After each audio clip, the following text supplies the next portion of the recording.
성령 강림후 제17주를 맞이했습니다. 마태복음 21장 23절에서 32절 말씀으로 함께 은혜 나누겠습니다. 권위에 대한 복종, 이것과 관련된 실험 중에 가장 잘 알려진 실험이 있습니다. 밀그램 실험이라는 것인데요.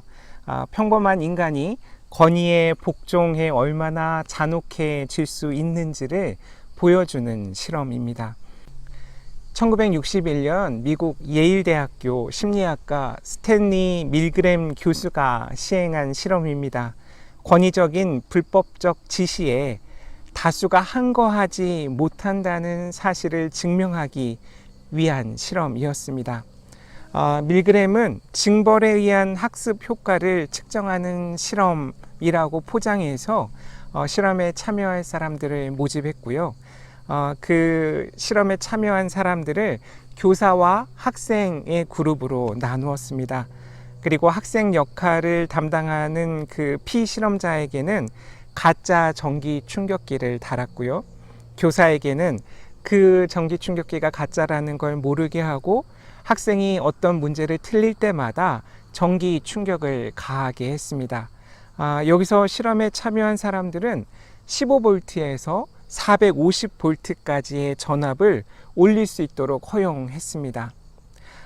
밀그램은 실험 전에 0.1% 정도만 450V까지 전압을 올리지 않을까 예상을 했었는데 실제 실험 결과는 충격적이었습니다. 실험에 참가했던 모든 참가자들이 오답을 이야기한 그 학생에게 300V까지의 전기 충격을 주었고요. 무려 65%의 참가자들이 450V까지 전압을 올렸습니다. 이들은 상대가 죽을 수도 있다는 것을 알고 있었고 연기였지만 비명도 들었고 너무 고통스러워서 몸부림치는 그런 장면도 보았지만 모든 책임은 연구원이 지겠다라는 말에 복종했습니다. 밀그램의 실험에 참여한 피험자들이 학생이 고통을 겪고 있는데도 왜 전기 충격을 계속 주었을까 하는 질문을 우리는 하게 됩니다. 아마도 자신에게는 그 실험의 결과에 따른 책임이 없다고 생각한 것 같습니다. 학생이 위험한 상황에 처하게 되더라도 그건 내 책임이 아니야. 이 실험을 주관한 사람들의 책임이지 라고 생각한 것이죠. 그리고 이 전기 충격 자체가 학생이 그 테스트, 그 단어에 유사한 다른 단어를 대응하는 그 테스트를 잘 하지 못한 대가라고 생각한 거죠. 그래서 내가 전기 충격을 주는 것은 당연한 일이라고 생각했던 것 같습니다. 또 이 실험은 과학적인 실험이고 개인의 희생이 따르더라도 그것을 감수해야 되지 않겠는가? 사사로운 감정 때문에, 나의 연민 때문에 이 전기 충격을 주는 것을 그만둔다면 실험을 망치게 될 텐데 라고 생각한 것은 아닌가 보는 것이죠. 마치 오늘날 일부 교회 그리고 일부 기독교인의 모습이 이 실험에서 나타난 결과와 다르지 않다는 생각이 들었습니다. 우리가 어떤 권위의 영향을 받고 살고 있는지, 그리고 그 권위에 대해서 우리가 어떻게 반응을 하며 살고 있는지, 그것에 대해 생각하게 되죠. 따라서 오늘 말씀은 우리가 힘입어 따라야 할 예수님의 권위가 무엇인지, 그 권위에 우리는 어떤 태도를 보여야 되는지에 대해 이야기하고 있습니다. 마태복음 21장은 예수님께서 예루살렘에서 행하신 일들이 소개됩니다. 예수께서 예루살렘에 입성하시고 성전을 깨끗하게 하시고 무화과 나무를 저주하여 말리셨고, 그 이야기 다음에 오늘 본문이 나오죠. 마가복음에도 이러한 이야기들이 기록되어 있고 오늘 말씀 27절까지의 예수님의 권위에 대한 논쟁도 마가복음 11장 27절에서 33절까지 기록되어 있습니다. 28절부터 두 아들의 비유는 마태복음에만 등장하는 내용입니다. 따라서 오늘 말씀은 그렇게 두 부분으로 나누어서 묵상하면 더 좋을 것 같습니다. 전반부 권위에 대한 논쟁을 살펴보면 마가복음의 내용과는 약간의 차이가 있는데 우선 장소에 대한 문제죠. 마가복음에서는 예수님께서 예루살렘 성전을 걸어 다니실 때 일어난 사건이고요. 오늘 본문은 성전에서 가르치실 때 일어난 사건입니다. 성전을 깨끗하게 하셨을 때 이 권위에 대한 논쟁이 시작되었는지, 아니면 성전에서 가르치실 때 이 권위에 대한 논쟁이 시작되었는지의 문제죠. 아마 마태복음의 저자는 이 예수님의 권위가 성전을 깨끗게 하는 문제뿐만 아니라 예수님이 가르치시고 예수님이 행하시는 모든 일들과 관련된 문제라는 의식이 있었던 것 같습니다. 그리고 예수님께 이 권위에 대해 묻는 사람들도 조금 차이가 납니다. 마가복음은 대제사장들, 서기관들, 장로들이라고 기록되어 있고, 오늘 말씀은 대제사장 그리고 백성들의 장로라고 되어 있죠. 서기관을 빼거나 장로들을 백성들의 장로라고 한 것은 나름의 의도가 있지 않을까 생각해 봅니다. 아마 마태복음을 기록한 사람이 서기관과 어떤 연관이 있지 않을까? 그리고 예수님과 적대적 관계에 있던 사람들이 유대 백성들임을 나타내기 위해서 백성들의 장로라고 한 것이 아닌가 생각해 봅니다. 무슨 권위로 이런 일을 하는가? 누가 이 권위를 주었는가? 라는 질문은 역시 순수한 호기심이나 어떤 정보를 얻기 위함은 아닌 것 같죠. 권위를 무시하기 위한 의도가 엿보입니다. 유대교에서 보통 하나님에 관해 가르칠 권리가 있는 사람들이 제사장이었고, 그 중에 가장 큰 권위를 가진 사람이 대제사장이었습니다. 또 문자를 읽고 쓰고 해독할 수 있는 그 사람들이 서기관이었죠.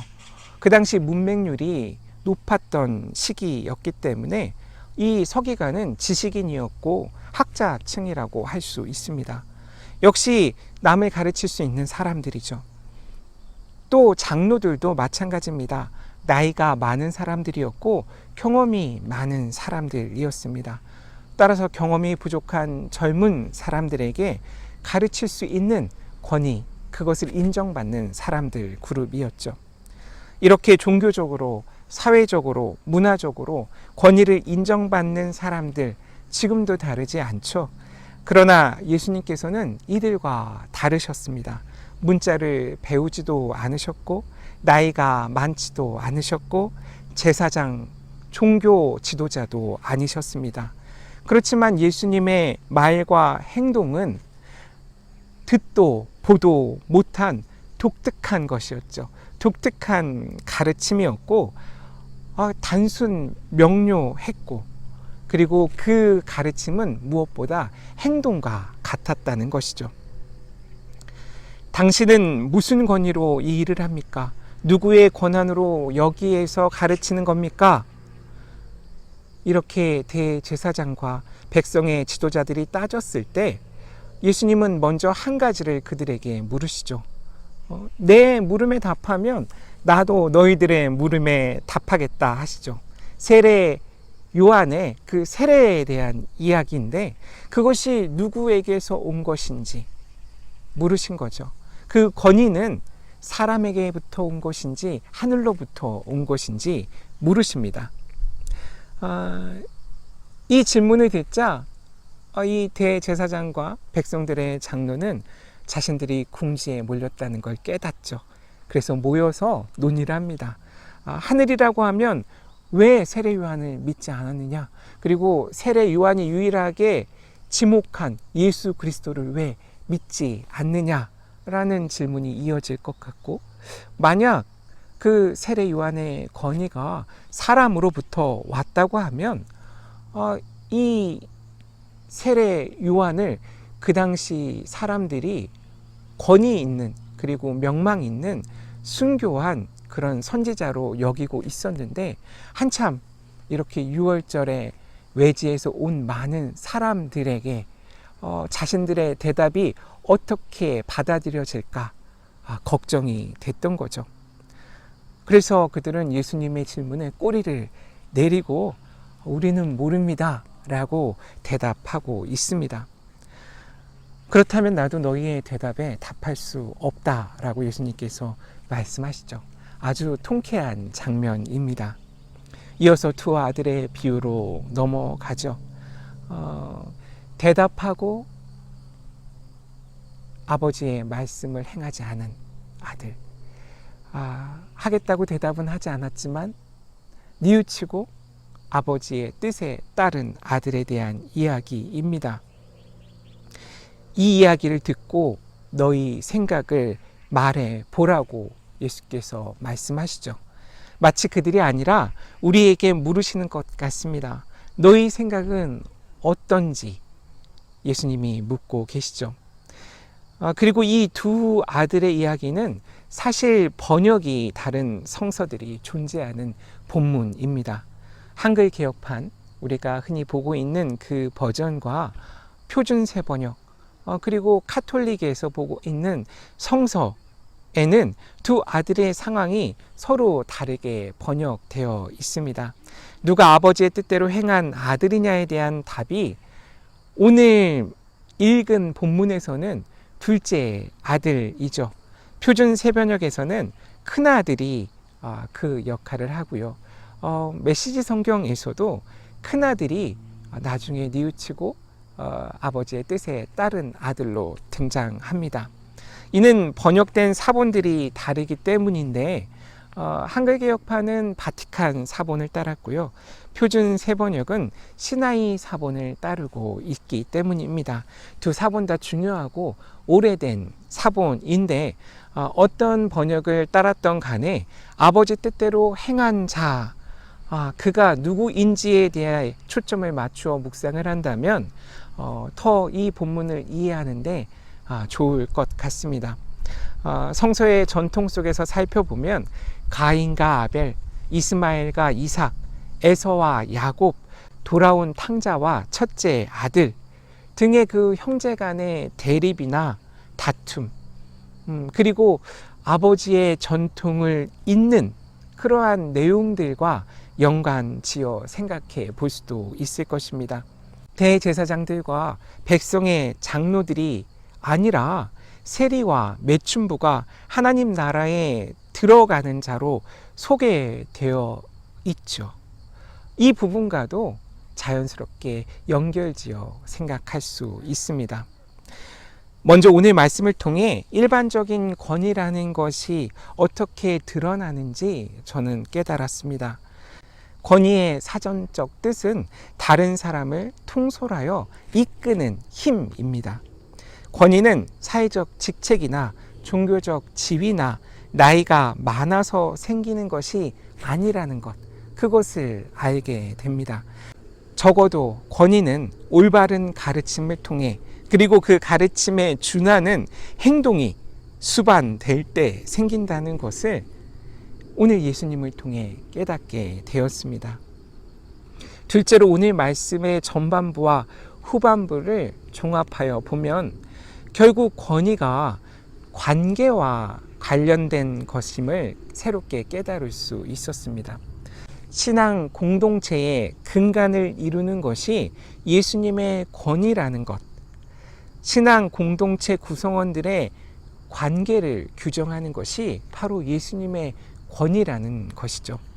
하나님과의 관계, 예수 그리스도와의 관계, 성령님과의 관계, 그리고 좁게 보면 가족 안에서의 관계, 이웃과의 관계, 그리고 다른 생명과의 관계를 유지시키는 그 힘이 바로 예수님의 권위라는 생각이 들었습니다.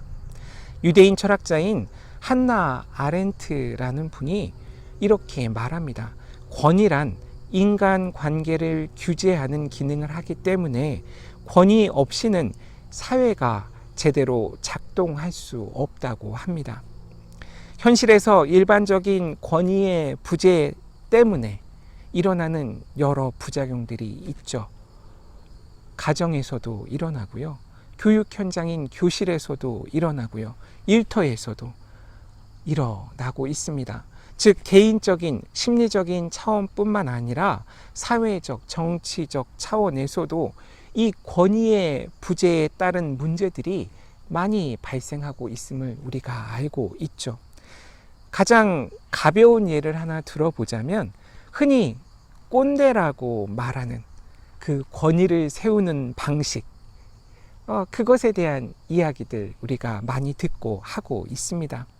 우리가 더불어 살아가는 일들 가운데 부딪히는 문제들입니다. 어떻게 관계에 맺고 어떻게 살아갈 것인가에 대한 문제가 바로 이 권위와 맞물려 있고, 특히 신앙인으로 이 세상을 살아갈 때 예수님의 권위는 우리가 살아가게 하는 가장 큰 힘이라는 것이죠. 이렇게 예수님의 권위를 힘입으면 신앙인인, 그리스도인인 나는 어떻게 무엇을 해야 하는가 라는 고민이 바로 오늘 말씀의 문제입니다. 이 권위를 통해 내가 가진 것을 지키려고만 할 것인지, 아니면 이 권위로 생명을 살리고 삶을 변화시키는 힘을 불러일으킬 것인지, 그것에 대한 문제이죠. 이 부분이 지금의 한국 교회 그리고 이 땅에 살고 있는 크리스찬들의 고민이어야 한다고 생각합니다. 생명을 가꾸고 살리는 일이 아닌 교회가 마치 무언가를 지키는 경비원과 같은 역할만 하려고 하는 것은 아닌지, 지키려고 하는 것이 복음이라면 다행인데 예수님을 앞세워 그 뒤에 숨어서 우리의 욕망을 지키려고만 하는 그런 역할을 교회가 감당하고 있는 것이 아닌지 생각해 봐야 하겠습니다. 하나님과 관계없는, 예수님과 관계없는, 성령님과 관계없는 권위를 누리고자 하고 그 권위를 지키려고 하고 있는 것, 그것이 이 교회와 우리의 문제라고 저는 생각합니다.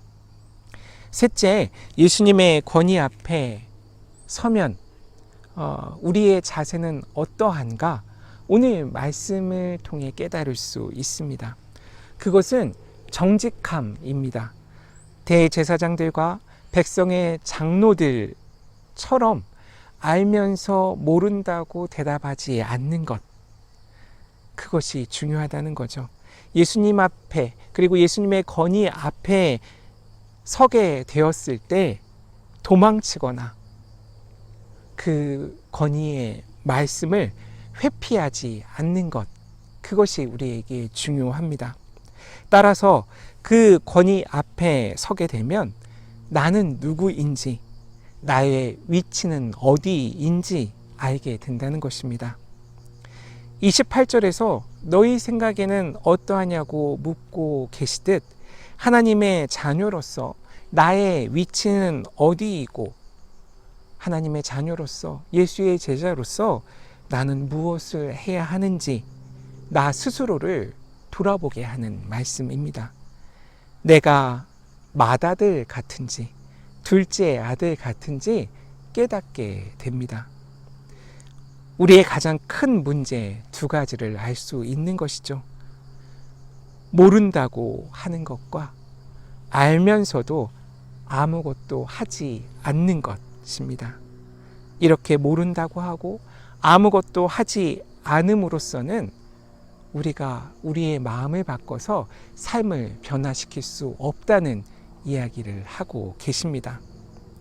그리고 예수님의 권위 앞에 서는 순간에 그동안 내가 익숙하게 가졌던 기대들이 역전되는 것을 오늘 말씀을 통해 경험하게 됩니다. 맏아들과 둘째 아들이 그렇죠. 대제사장들과 백성의 장로들 그리고 세리와 매춘부가 그 역전을 잘 보여줍니다. 결국 나의 경험과 판단이 아니라 하나님의 일하심에 나를 맡겨야 한다는 것, 그 과정과 결과에 나를 활짝 열어두어야 된다라는 것입니다. 이렇게 살아갈 때 나는 다른 이들에 대해 판단하기보다는 그들에 대한 가능성도 열어두게 될 것입니다. 오늘 말씀을 준비하면서 그렇구나 라고 또 한 가지 깨달은 것이 있는데, 그것은 바로 사랑입니다. 하나님 사랑과 더불어 가장 큰 계명, 그 두 번째 계명이 마태복음 22장 39절에 나오죠. 둘째도 그와 같으니 내 이웃을 내 자신같이 사랑하라 하셨다고 말씀하시죠. 내 자신과 같이 내 이웃을 사랑하는 것의 의미가 오늘 말씀을 통해서도 드러납니다. 내가 하나님의 자녀가 된 것처럼, 내가 예수님의 제자로 사는 것처럼, 내가 이웃이라 여기지 못했던 그 누군가가 나의 이웃이 될 수 있고, 그 이웃이 바로 하나님의 자녀이고, 그 이웃이 바로 예수님의 제자임을 깨닫게 되는 것, 그것이 바로 사랑이라고 이야기하는 것 같습니다.